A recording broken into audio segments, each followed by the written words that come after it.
Olá, estamos aqui para mais um Papo Cabeça e hoje nós vamos falar sobre reforço livre. Não caia nessa cilada. Papai e mamãe, vocês não sabem como é complicado educar, né? Mentira, vocês sabem sim. A gente que finge que às vezes a gente está no País das Maravilhas. Mas como nós não somos Alice, vamos aprender a educar os nossos pequenos da melhor forma possível. E para falarmos sobre isso, estamos aqui com a Esther Guimarães, né, Esther? Sim, prazer. Psicopedagoga, seja bem-vinda. E, 30 anos de experiência na educação, Esther, seja muito bem-vinda. Muito obrigada por ter aceito o nosso convite.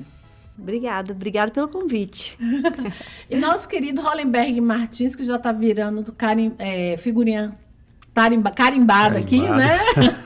Meu colega psicólogo, Hollenberg, obrigado por ter aceito o nosso convite. E obrigado por ter indicado o tema, né? Sim, né? Vamos discutir aqui, vamos ver o que vai sair aqui deste tema. Muita coisa, eu tenho certeza. Primeiro, o que é reforço livre? Bom, primeiramente, mais uma vez, obrigado pela oportunidade.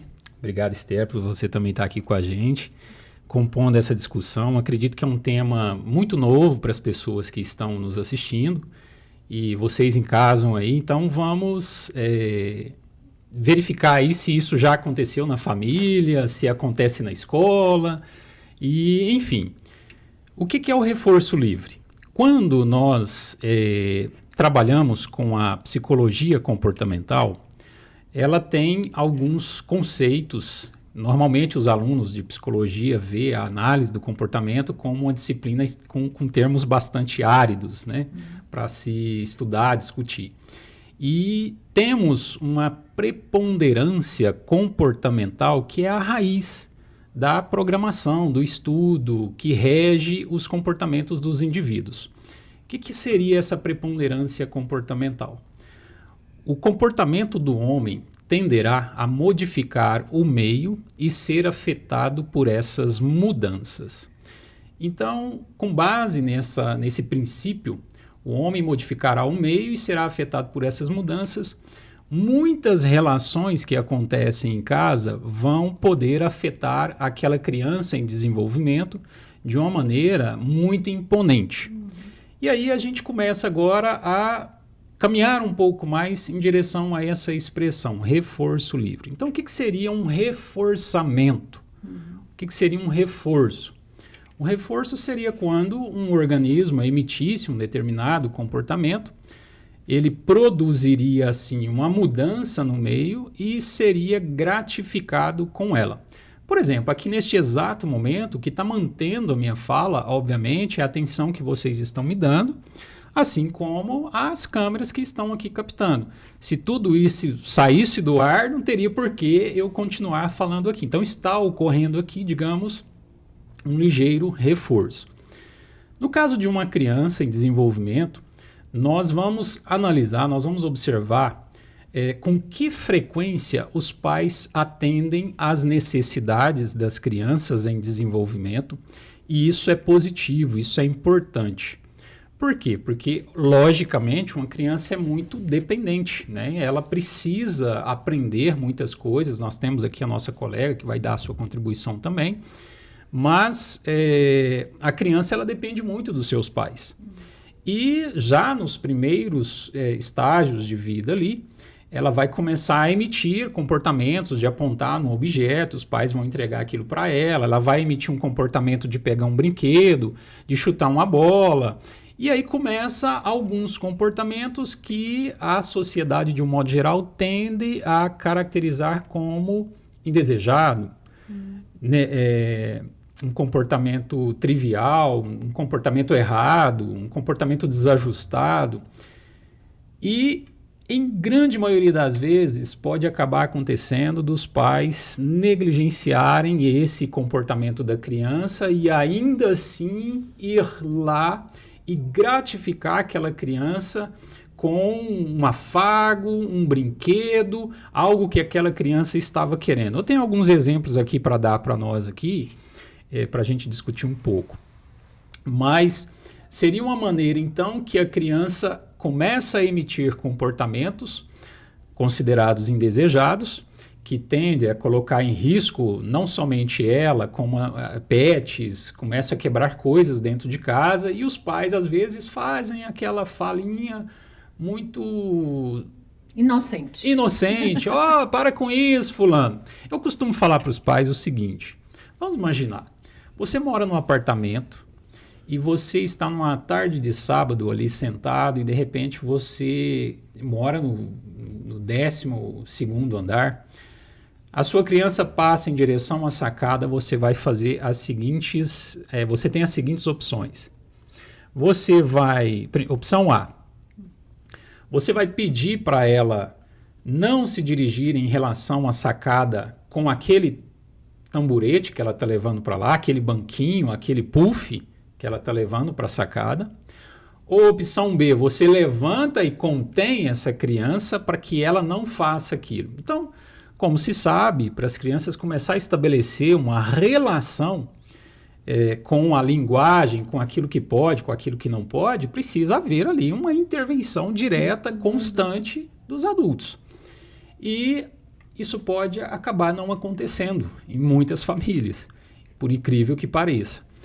São pais que às vezes podem até receber algumas adjetivações como lenientes, negligentes, de tal forma que os filhos vão desenvolvendo esses comportamentos e as consequências que eles vão produzindo, às vezes para eles, são consequências tacanhas, engraçadas, bizarras, tipo, eu destruí a plantinha, eu maltratei o cachorro, eu chutei o gatinho, eu quebrei esse vidro, eu quebrei a quina da mesa, eu quebrei a cristaleira e ainda assim, olha que maravilha, a minha mãe acabou de chegar com o P3 que eu tanto pedi para ela, o meu pai acabou de chegar com 2 açaís para nós tomarmos.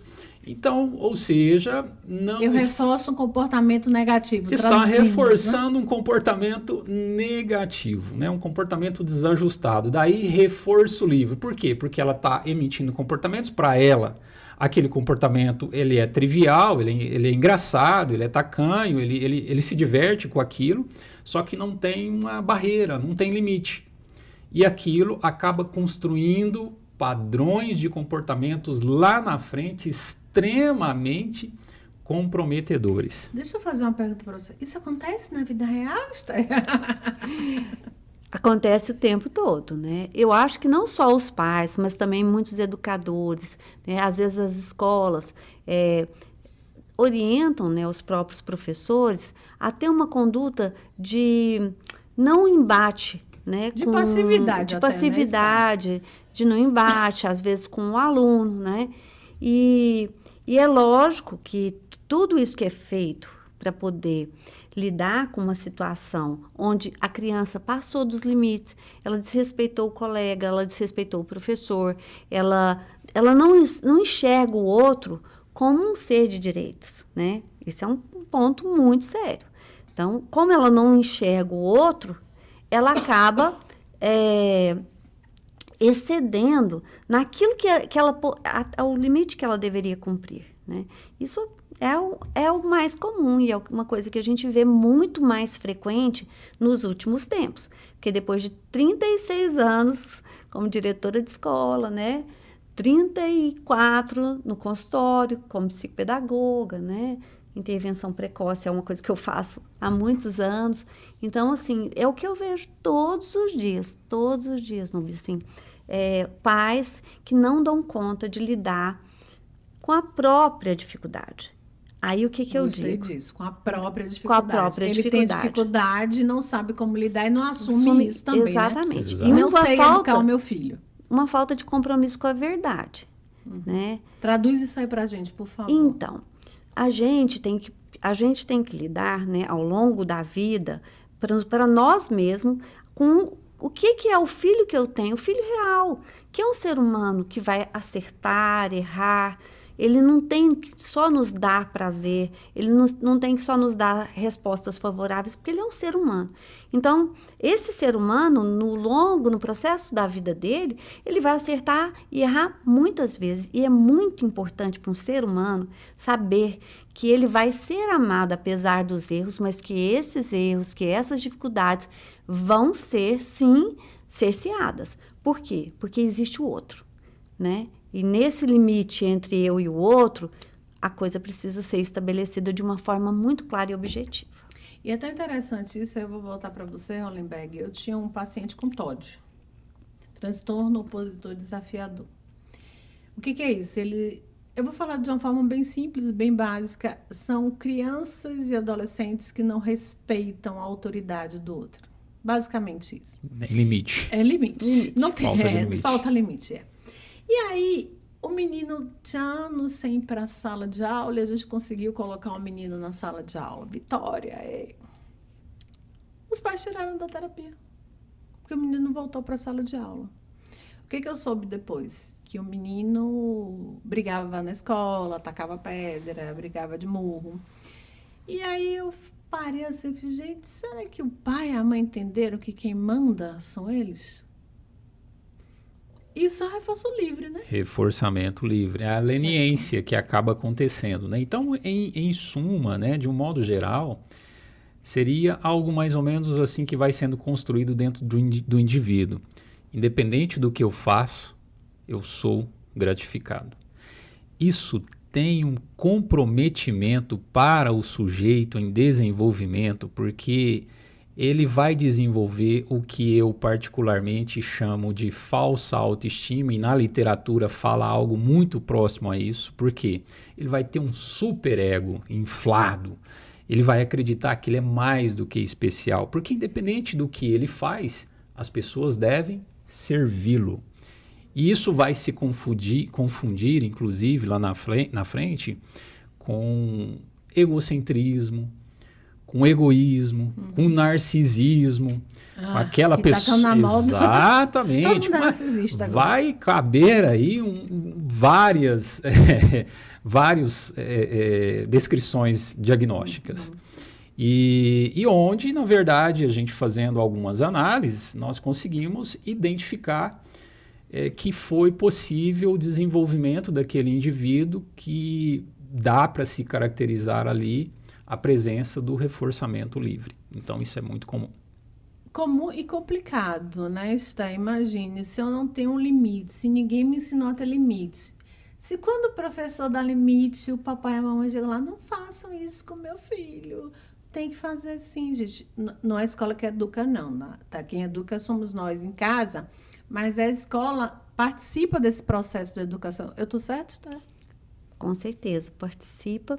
E a ativamente, diga-se de passagem. E a gente vai vendo a personalidade dessa criança sendo construída, dessa criança que vai se tornar um adulto, um adolescente, um adulto, que muitas vezes vai ser delinquente. E por que chega nesse extremo? Aonde é que foram acontecendo as falhas, né, que levou à delinquência? Que é uma das questões hoje que deixam os pais apavorados, né, da violência que algumas pessoas estão chegando aí na sua fase de adolescente, com um nível de violência enorme, né? Mas, assim, eu vou dar um exemplo que eu acho que é muito... que é válido para a gente entender, né? Um rapazinho pega o carro do pai e era jovem ainda, né? Mas já tinha, acho que uns 16 anos, e atropela uma pessoa. A família coloca esse menino como se ele não estivesse dirigindo o carro.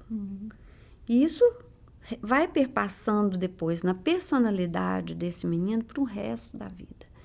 E, na verdade, uma culpa que não foi reparada. Porque quando você comete um erro, você precisa reparar o que você faz. E essa situação de eu reparar, eu fiz um mal a alguém, eu fiz algo que não foi adequado, né? Eu preciso reparar. Pedir desculpas, dizer que eu me errei. desculpar. Exatamente. Preciso me desculpar. Né? Por quê? Porque se eu não me desculpo, se eu não retrato não é só com o outro, eu não retrato comigo mesmo. Porque dentro de mim, eu sei que tem algo que não está sobre o controle e que eu não tenho controle desse meu aspecto que é a violência. E eu não aprendo qual é o meu limite e qual é o limite do outro. Exato. Bom, vamos botar isso no oxigênio, porque a gente vai voltar falando sobre isso. Gente, desculpe, obrigada, por favor, tá? Eu falo assim, às vezes, meio que performaticamente, mas eu tenho observado muito isso.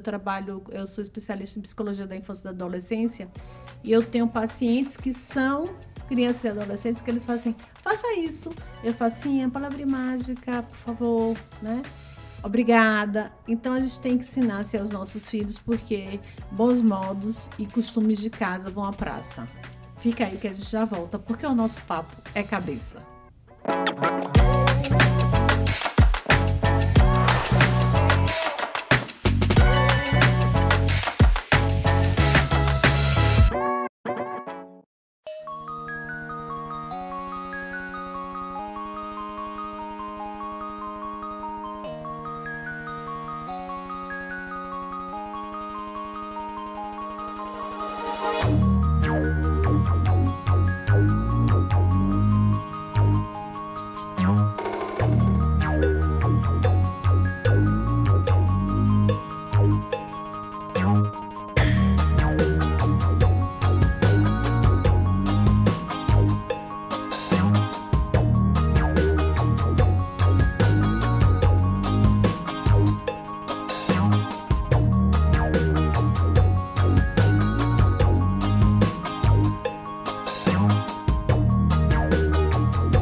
Estamos de volta no nosso Papo Cabeça de hoje falando sobre reforço livre. Não caia nessa armadilha. Você já percebeu quando é que você reforça ou quando você diz para o seu filho que o comportamento dele está legal ou quando não está? O que você tem feito para educar literalmente o seu filho? Não estou falando de mandar para a escola, de pagar uma escola boa, de pegar reforço, curso de inglês, balé... Isso aí é alfabetização, né? Exatamente, tá? Educar. Dizer para o seu filho que, como eu falei no bloco anterior, Muito obrigada, com licença, tá? Me desculpe, são palavrinhas mágicas que devem ser sim ditas. E aí, Esther, eu vou voltar com você, tá? Quando eu não ensino para o meu filho esse limite, quando ele não entende que ele precisa desse limite. E aí, tem coisas assim que são tão... essa semana eu vi um caso de um menino que avançou nos pais. Na realidade, ele matou a mãe e a irmã por causa da tela. Não sei se vocês viram isso, né? Eu sei que isso já cai em vício de tela, mas com certeza, para ele chegar a isso, ele teve um reforço. Um menino de 13 anos. Sem e o pai dúvida. está em estado grave. Tá? E aí eu falei assim, como é que esse menino chegou nisso, né? Como é, Esther? Então, ele aprendeu um modelo. Ele levou para dentro dele, né, e para si mesmo, um modelo que ele aprendeu com os pais, com aquela família. Ele foi observando, ele observou que tudo era permitido. Ele podia fazer qualquer coisa, né? Ele podia continuar jogando, ele podia fazer qualquer coisa, que aquilo ia continuar sendo permitido e reforçado, porque não era cortado. Ele continuou. Os pais percebiam que às vezes a tela estava excessiva, que ele realmente estava se tornando mais agressivo. Em vez de cortarem aquilo que estava realmente prejudicando, eles sustentaram. Eles sustentaram como que esse menino levou isso para a memória dele, para a mente dele, como é que ele organizou isso lá dentro. Olha, eu posso continuar fazendo, porque... Eu posso jogar o dia inteiro, que tá tudo bem, né? Aí ele não conseguiu colocar para ele mesmo o próprio controle inibitório. Ele não vai conseguir se inibir. Por quê? Porque ele não foi também inibido na medida certa, né? É lógico que é diferente, depois a gente pode falar sobre isso, mas de a gente ver qualidades e reforçar aquelas pequenas conquistas da criança. Isso é um ponto. Agora, outro ponto muito diferente é a gente ver coisas muito ruins acontecendo e a gente ir permitindo. A gente cria uma mente leniente, uma mente que com ela mesmo tá tudo certo. Eu vou continuar. Laissez-faire, né? Laissez-faire. Deixa A ser, mente deixa fica fazer, deixa acontecer. Exato. E aí eu vou te perguntar uma coisa, Hollenberg. Quando a omissão dos pais é um reforço livre? Exatamente. A omissão dos pais é um reforçamento livre, pois a criança entende que tudo que eu faço, eu começo a acreditar, inclusive, que eu tenho uma liberdade avassaladora, inclusive eu posso me tornar dependente demais do outro. Por que dependente? Porque tudo que eu faço, o outro me gratifica. Então eu cresço com aquela concepção que o outro tem que me servir. Gente, isso em relacionamentos, isso traz tanto conflito, tanto problemas para o indivíduo. E é importante a gente deixar claro também, pessoal que está nos assistindo, o seguinte: quando falamos de reforçamento livre, é importante nós sabermos que tão logo que uma criança recebe uma gratificação, um afago, um abraço, um beijo, um amor, um parabéns, isso pode acontecer, se não deve acontecer contingentemente, quer dizer, tão logo que há apenas a presença do indivíduo e não somente de comportamentos. Porém, o que nós estamos discutindo aqui é que muitos pais podem acabar caindo no desastre de gratificar, reforçar, independentemente do comportamento que a criança emite. Eles não prestam atenção no comportamento que a criança está emitindo. Então está fazendo um desastre ali, vai lá e beija, abraça, joga para cima. A criança está destruindo, está matando o cachorro, eles vão lá, entregam um brinquedo novo que a criança tanto estava querendo. Ah, para de fazer isso com o titio, vamos lá na loja buscar o seu videogame. Gente, o que está acontecendo? Tão logo que ele está destruindo ali as plantas, está machucando o cachorro, o pet, você está convidando ele para ele receber algo que ele tanto queria? Você está entendendo o que está em jogo ali? Ele está aprendendo esse padrão. E eu vi aqui a nossa colega Esther falando da questão da personalidade. O que é a personalidade para nós? É uma repetição de padrão.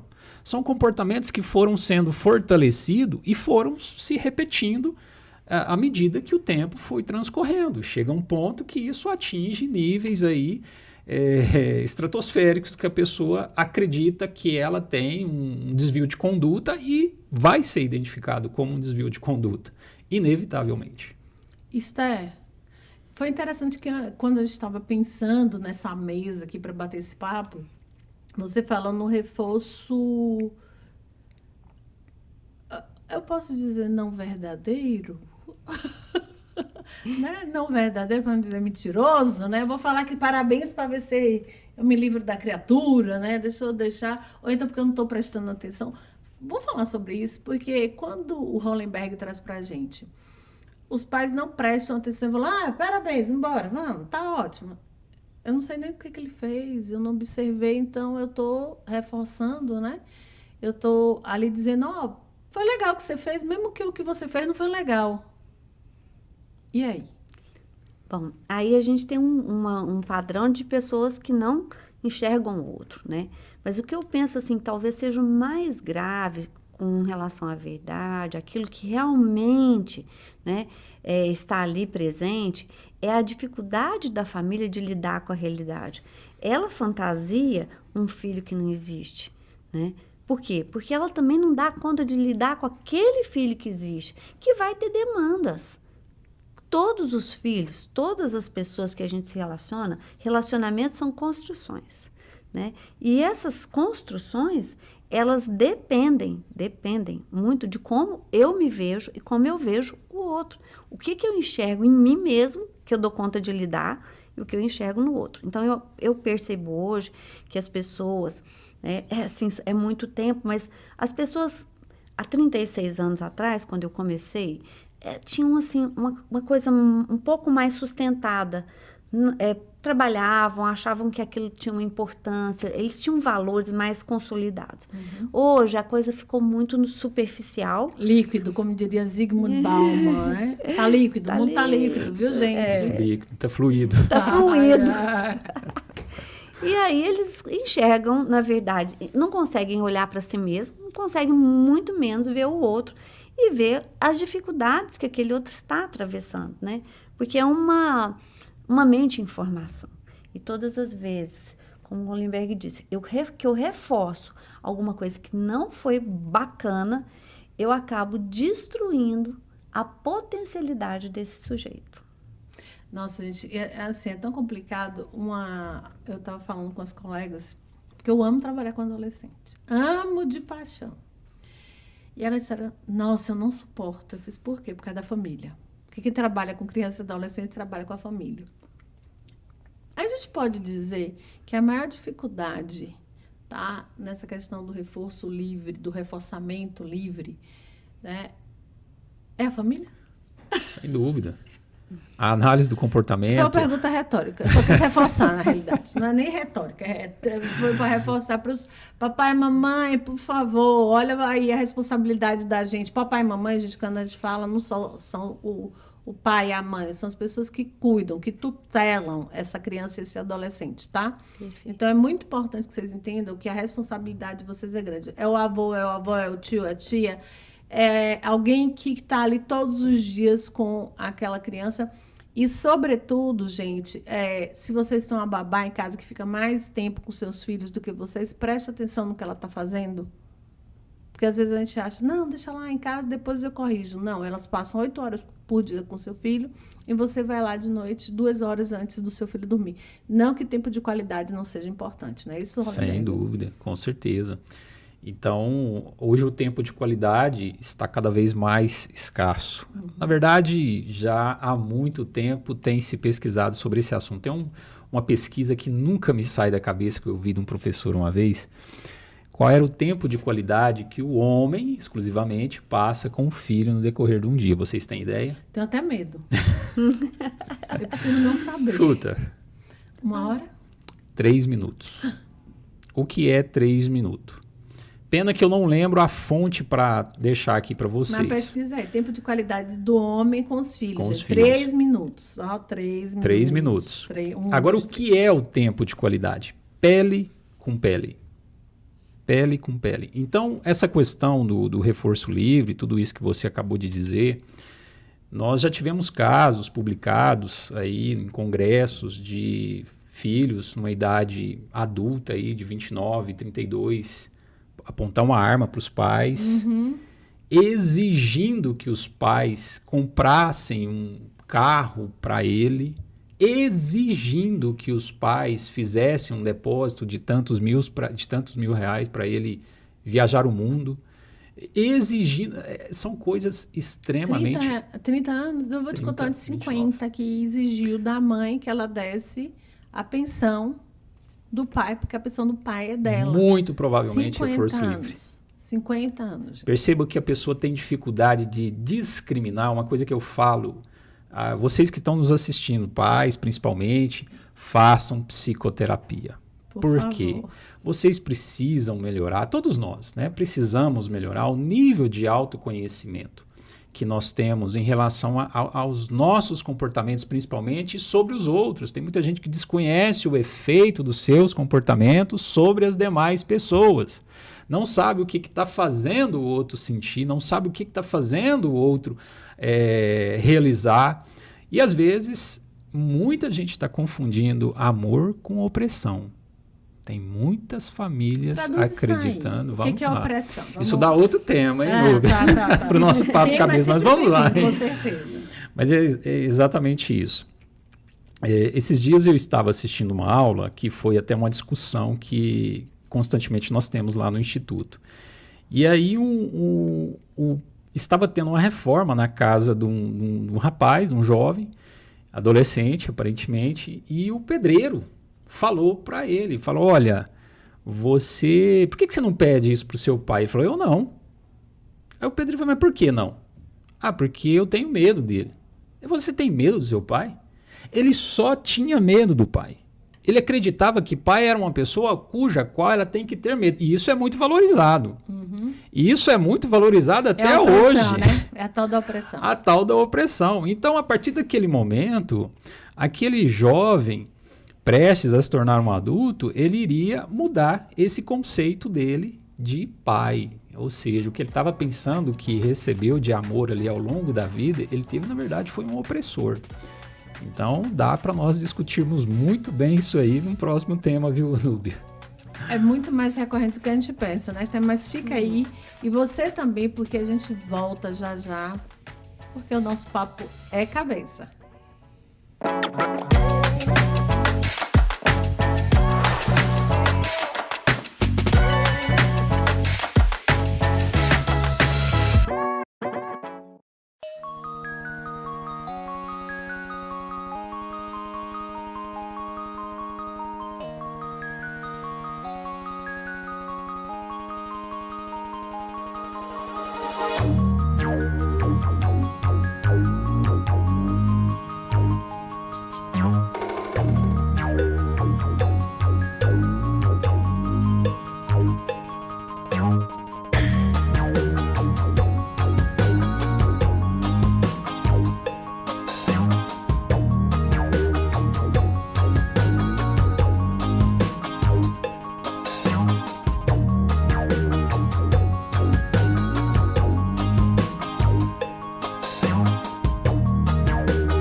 Estamos de volta no nosso Papo Cabeça de hoje falando sobre reforço livre. Não caia nessa armadilha.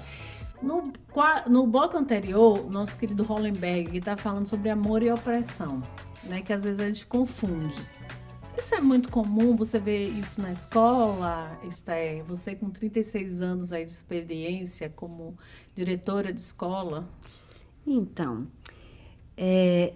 vejo também, né? Existem pais que são muito, muito flexíveis, né? Que acabam não colocando nenhum limite nos filhos. E nós também temos o oposto, que são pais tão opressores, que não permitem, na verdade, que aquele filho se relacione verdadeiramente com ele, né?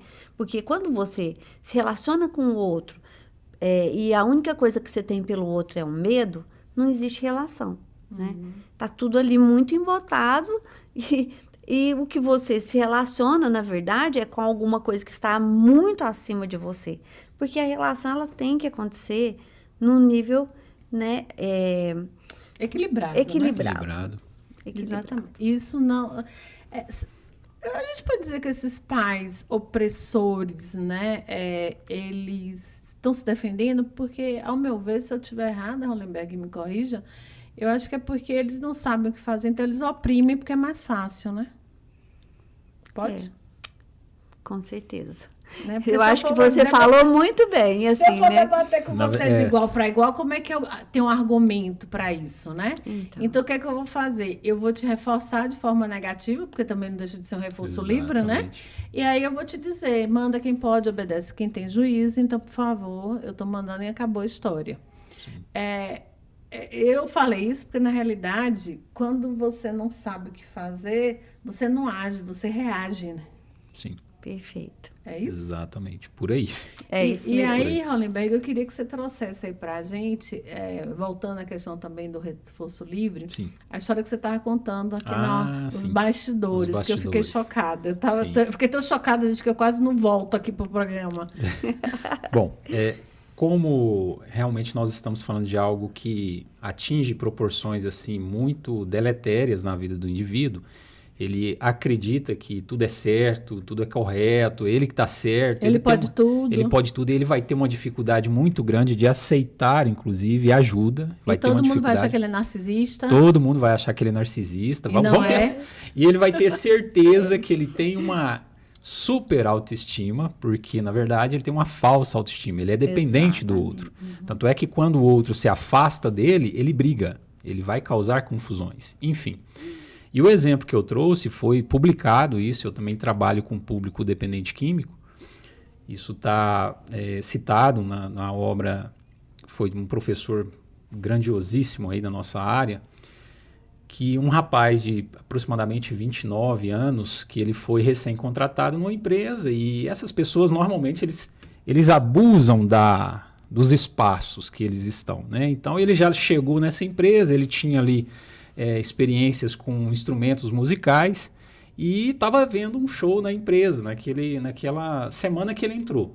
Os músicos pararam, ele resolveu entrar lá, pegar um violão, uma guitarra e tocou uma música lá, de tal forma que o diretor da empresa ficou encantado com a habilidade que o rapaz tinha.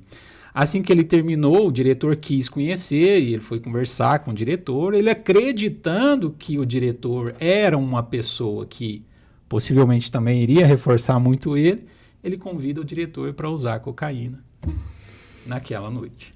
Semana seguinte, ele perde o emprego. Então, gente, isso acontece numa proporção muito grande. Que há que vai dizer que ele não tem desconfiômetro.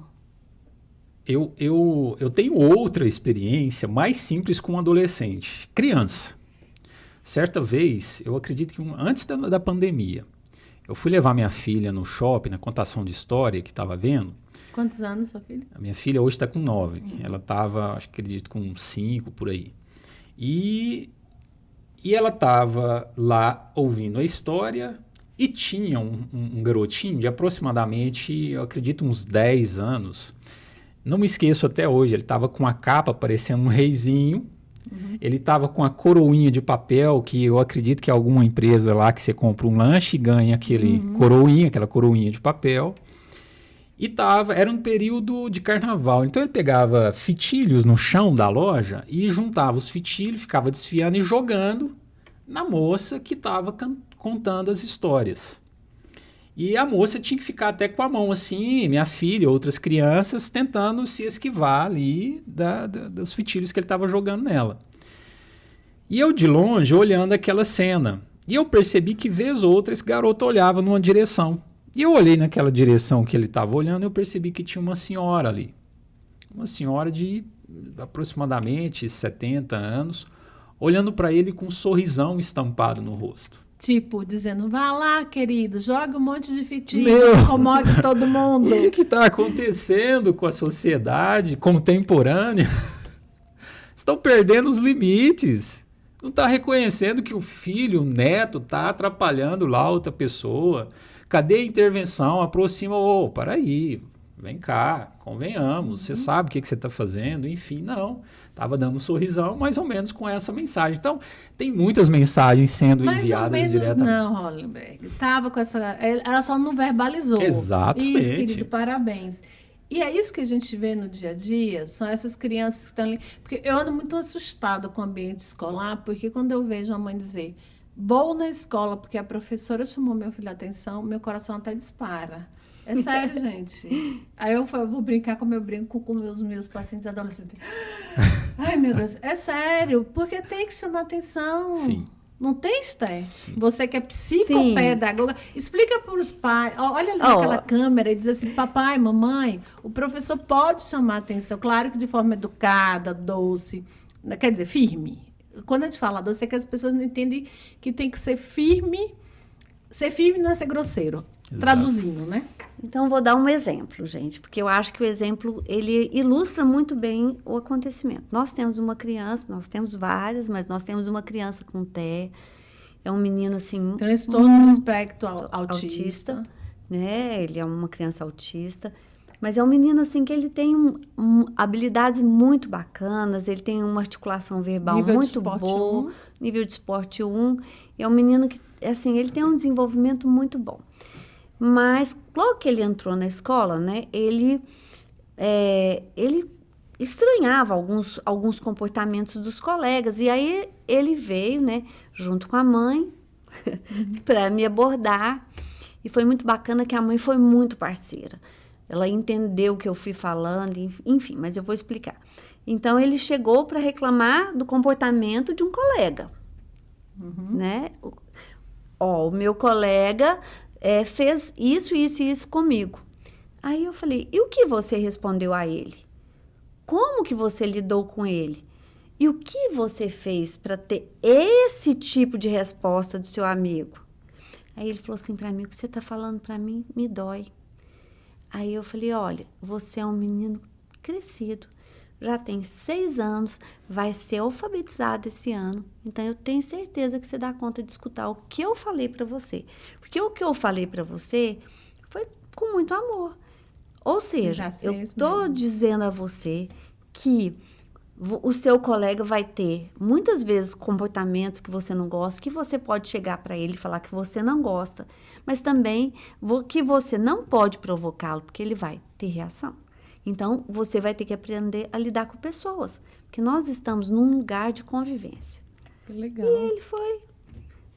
E hoje é um menino, assim, de vez em quando ele fala assim, eu quero falar com você. Oh, gente, que gracinha. Então, assim, ele vem para falar comigo agora, não para reclamar dos outros mais, mas para saber como que é que ele lida com algumas situações que ele não sabe ainda. Né? Gente, até pela própria condição do autismo, né?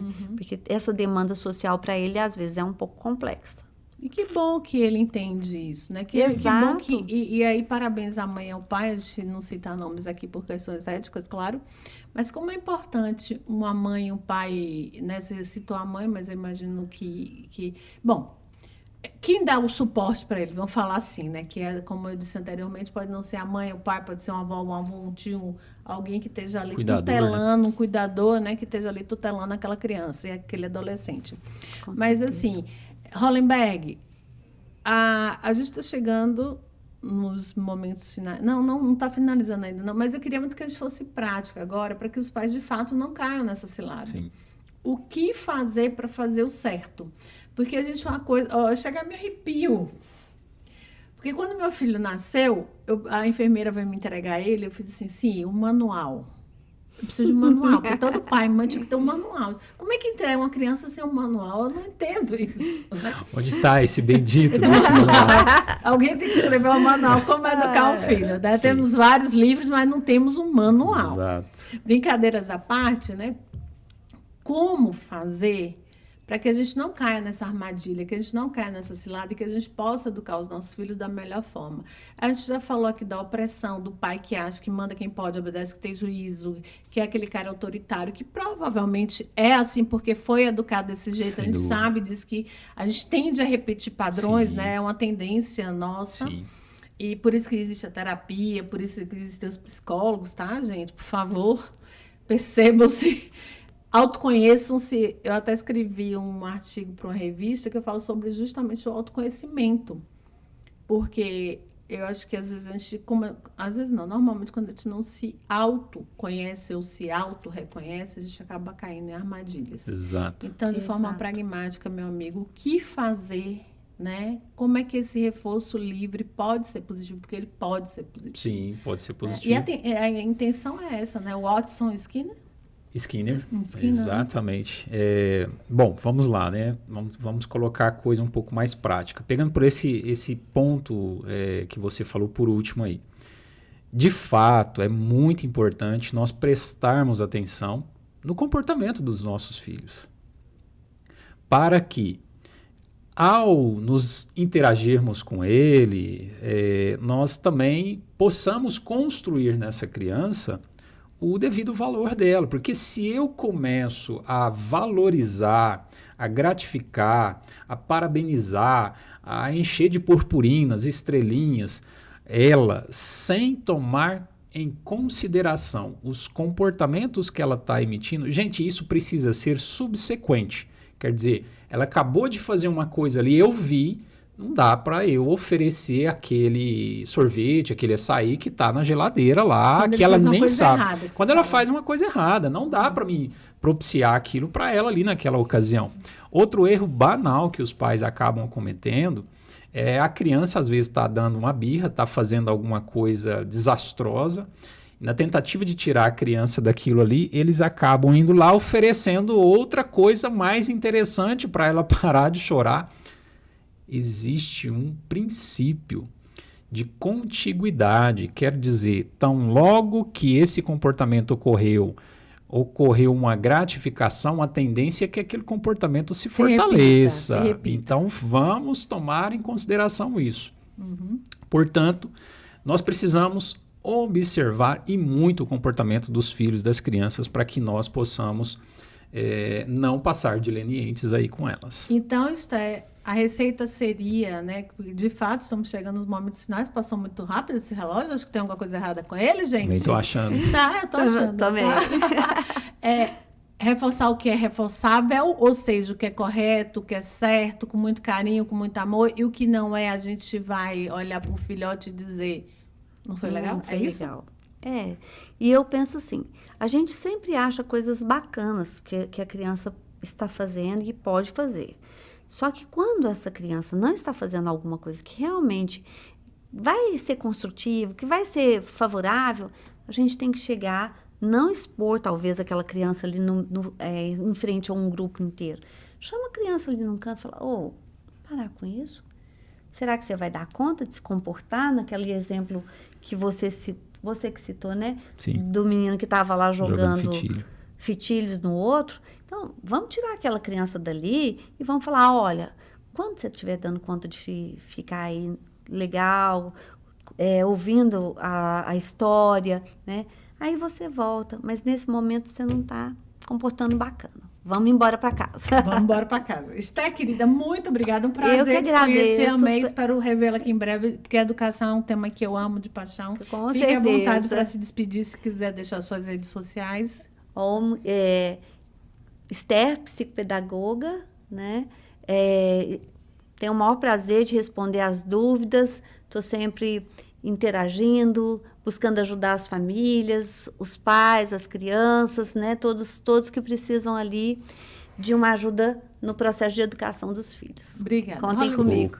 Obrigada, querida Hollenberg. Muito obrigada mais uma vez. Eu que agradeço. Eu espero revê-la em breve aqui também. Foi um grande prazer. Quero fechar com uma frase do Skinner aqui. Ajudar uma sociedade, ajudar alguém que não pode ajudar a si mesmo, fortalece uma cultura. Ajudar quem pode ajudar a si mesmo, a destrói. Então, siga lá nas minhas redes sociais, @HollenbergMartins no Instagram. Tem meu site também, www.hollenbergmartins.com.br. Será um prazer responder aí quaisquer dúvidas. Estarei à disposição. Obrigado mais uma vez. Eu que agradeço e agradeço a você também que está com a gente. Esse é o Papo Cabeça de número 50. E se ele está aqui até hoje é porque você que está aí com a gente, onde quer que você esteja no mundo, né? Porque a gente é assistido na Nova Zelândia, na Inglaterra, nos Estados Unidos, no Brasil inteiro.